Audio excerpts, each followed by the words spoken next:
छिनार खूबे गार देबो रे तोहर मैयो छौ खेलार खूबे गार देबो रे। सुना सुनो भैया के साली किया दै छो हमरा गाली नींबू गार देबो रे तोरा संगे रात भर मजा मार लेबो रे तोरा संगे रात भर मजा मार लेबो रे। Radhika recording studio Saharsa music by DJ Vikas Sitamarhi.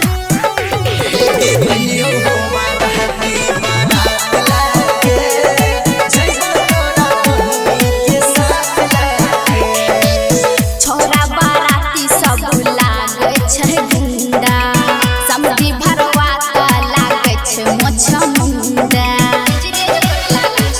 तोरा बहिनी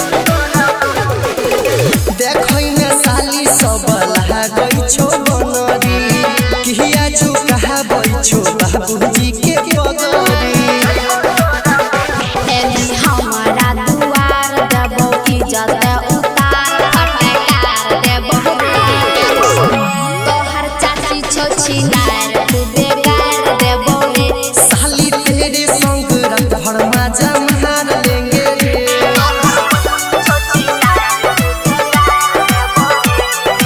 music by DJ Vikas Sitamarhi.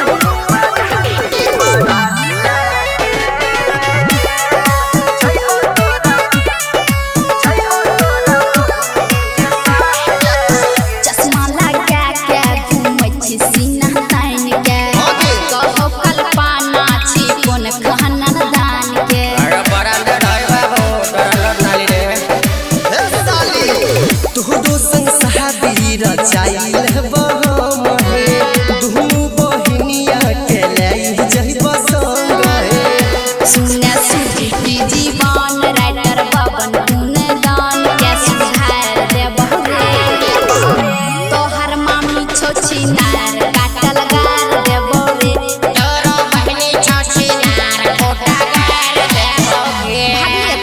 तोरो लाजबो संगे संग रिकॉर्डिंग बाय सुजीत सहरसा।